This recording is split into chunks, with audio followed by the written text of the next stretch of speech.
Et bonjour pour la troisième partie sur les accords septièmes.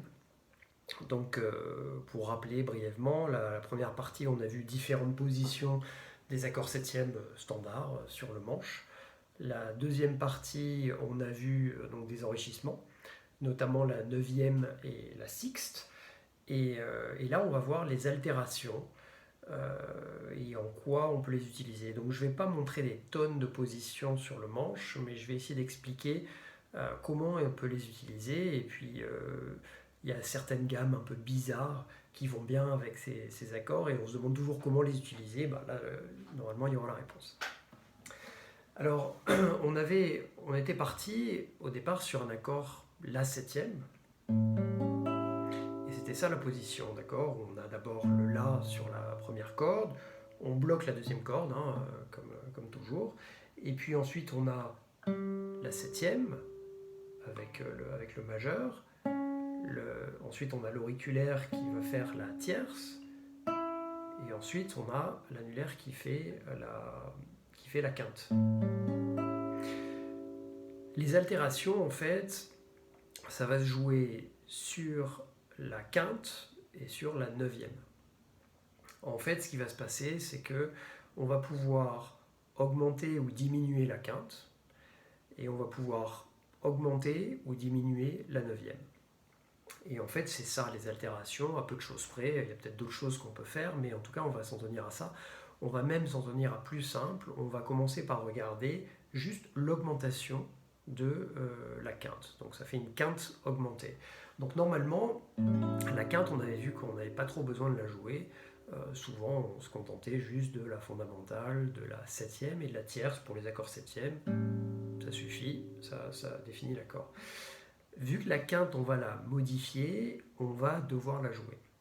Alors, la quinte, on a vu que c'était la dernière, sur l'avant-dernière corde ici, donc c'est l'annulaire qui s'en occupe. En fait, ce qu'on va faire, si on l'augmente, elle va passer un demi-ton au-dessus. Donc en fait, on va échanger les doigts. Et en fait, on va avoir ici donc un La, même chose qu'avant. Ensuite, on a le Sol, qui est la septième. Donc ça, c'est toujours pareil. Ensuite, on a la tierce avec l'annulaire. Et là, on a avec le petit doigt, on a en fait la quinte augmentée. Et donc ça fait ça. Alors, quand on écoute l'accord, on ne dit pas super, génial, c'est un accord qui tue, ça sonne un peu dissonant en fait. Hein. C'est tout l'intérêt des altérations. L'intérêt des altérations, c'est de créer une dissonance qui va ensuite se résoudre pour apaiser la tension. Donc typiquement ici, sur un La septième altéré, on va résoudre sur un Ré septième majeur. Voilà. Ou on peut résoudre, comme on l'a vu sur les accords septième majeur, sur un Ré neuvième majeur. Donc si je le refais, voilà, ou encore. Donc en fait, on sent bien qu'il y a une tension et qu'ensuite on la résout, on se sent mieux. Là c'est apaisant, c'est l'accord du bonheur, hein, donc ça va bien. Donc le malaise et le bonheur. Alors, je vais d'abord montrer quelques autres positions pour jouer cet accord avec la quinte augmentée. Si on commence sur la deuxième corde, par exemple, et qu'on jouait un Ré septième altéré, et bien en fait, normalement, si on prend une position barrée, en fait, le Ré septième, d'accord, ce serait comme ça. Je ne joue pas la dernière corde volontairement parce que la dernière corde, c'est la quinte normale, d'accord. Donc là, si je veux augmenter la quinte, il suffit, la quinte c'est l'annulaire qui s'en occupe, en fait je vais l'augmenter d'un demi-ton et donc du coup c'est le petit doigt qui va s'en occuper et du coup ça fait comme ça. Donc c'est un peu curieux. Si par exemple, juste pour montrer l'équivalent, si je fais un Do avec cette position sur la première corde, un Do septième altéré, et ici sur la deuxième corde, donc c'est bien le même accord. Il faut juste faire attention de ne pas gratter la dernière corde, parce que la dernière corde, c'est la quinte normale. Donc si on la gratte, ça passe. Mais bon, on a quand même la quinte augmentée et la quinte en même temps, ça fait pas terrible. Voilà.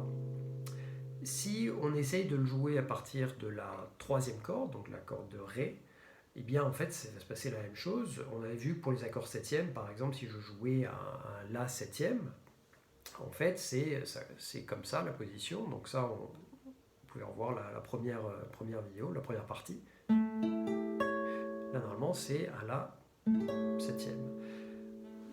Même principe, ici on a la quinte, et si on veut l'augmenter, c'est-à-dire la mettre ici, on va être obligé de changer un peu le doigté, et ça va faire comme ça.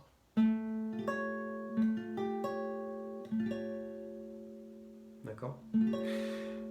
Donc ces accords en fait augmentés, enfin avec la quinte augmentée, des accords septièmes altérés, on appelle ça, après on fait les altérations qu'on veut, c'est assez utile justement pour après résoudre la tension.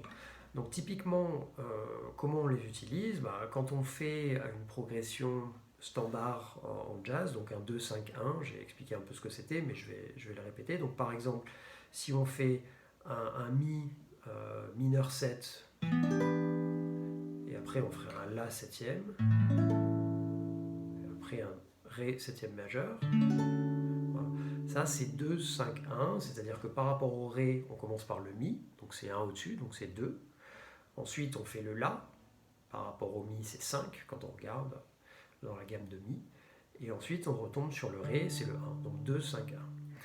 Et bien en fait, on avait vu qu'on pouvait faire par exemple la progression suivante avec un Mi mineur 9, ensuite un La avec la sixte, donc un La 13e, et ensuite un Ré 7e majeur. Donc ça, je l'ai montré dans la deuxième partie. Maintenant, si on veut essayer de mettre une altération sur le La, quand on y passe, puisque c'est un accord septième, donc on peut l'altérer, et bien du coup, ça va donner autre chose, une autre couleur. Donc je vais donner un exemple.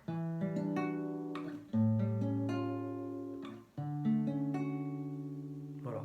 Donc ça marche aussi, c'est juste que c'est un peu plus intéressant au niveau de la couleur par rapport à un truc basique. Voilà, là on a... Voilà, là par exemple, j'ai fait donc l'accord 9e majeur, donc c'est sur le Ré. Donc ça permet d'avoir ce chromatisme en fait, hein, sur l'avant-dernière corde, sur la corde du Si, puisqu'on a...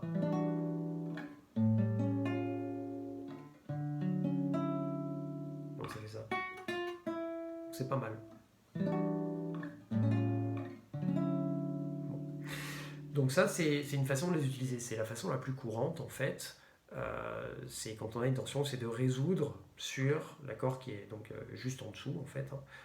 Donc par rapport au La, la quarte, ça serait le Ré. Donc par rapport au La, un La septième altéré, on va généralement le résoudre sur un Ré avec une septième majeure. On peut rajouter une neuvième, autre chose, mais il faut la septième majeure. Voilà. Autre chose qui est intéressant avec cette quinte augmentée, c'est que ça va ouvrir d'autres portes par rapport aux gammes qu'on peut jouer dessus. Je ne sais pas si vous avez déjà posé la question, quand est-ce qu'on utilise les gammes par ton, gamme tonale. Gamme par ton, ça veut dire qu'on augmente d'un ton à chaque fois, donc ça fait une gamme comme ça.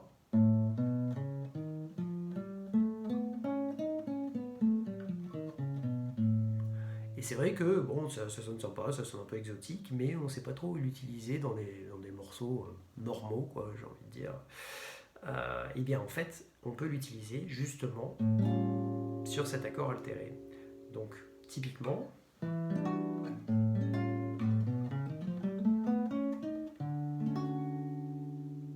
voilà, donc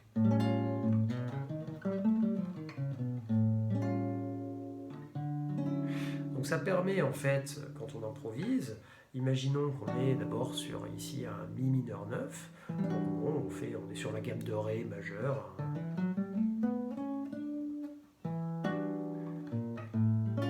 là, et ensuite un Ré, 7e majeur, 9e majeur en fait.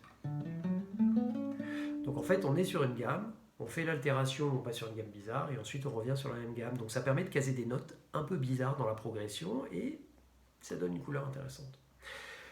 Je vais montrer également quelque chose qui est que j'en avais parlé dans le teaser à la fin de la deuxième partie, qu'en fait quand on regarde cet accord de la septième altérée avec la quinte augmentée, si on change la fondamentale, on peut arriver ici sur un mi bémol 9, donc avec la septième toujours, mais du coup c'est le neuvième, c'est-à-dire que la quinte augmentée du la septième devient la neuvième du mi bémol neuvième.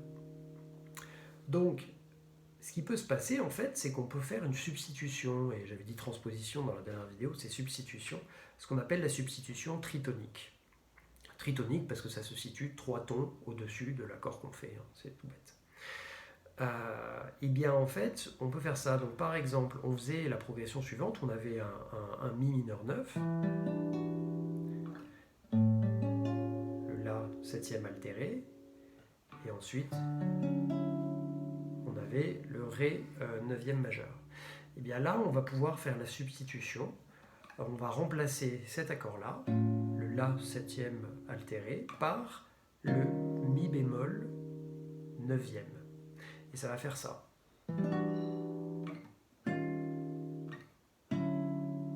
Voilà. Ce qui est pas mal parce qu'on avait vu qu'on avait déjà le chromatisme ici. Et là, maintenant, on rajoute le chromatisme ici. Donc, vous avez...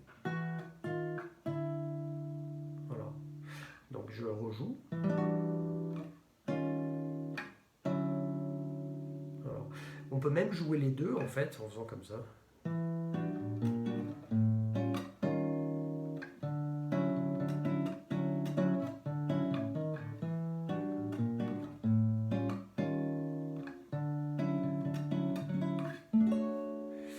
Voilà.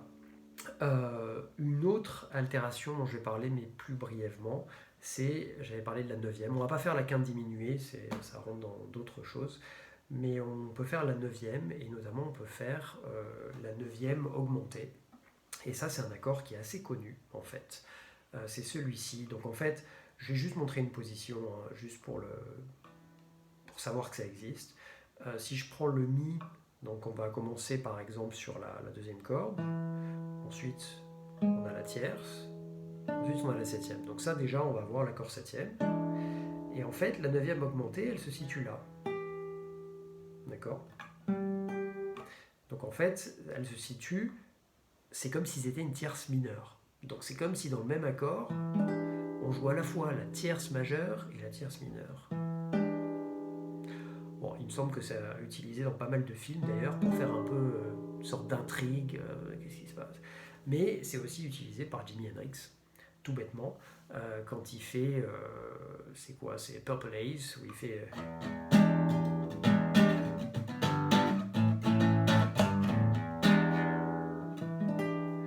Donc ça permet en fait de faire un accord qui est un peu plus intéressant. C'est pas aussi... C'est quand même dissonant, mais ça peut rentrer donc même dans du rock en fait. Donc ça passe bien. Et là, de la même façon, on était, imaginons, sur le mi mineur 9. Bah, en fait, on va pouvoir, au lieu de jouer, normalement on jouerait un la, imaginons que on jouerait un la 13e, comme on avait vu dans la deuxième partie avec les enrichissements. En fait, on va faire la même substitution tritonique, et cette fois-ci, en fait, on va remplacer donc le la par le mi bémol, et du coup, ça va nous donner le mi bémol septième altéré avec la neuvième augmentée. Et ensuite, on résout sur le ré septième majeur. Donc là, typiquement, c'est une autre façon de voir les choses, où au lieu de faire un chromatisme, on va rester sur la même note. Donc on va faire comme ça.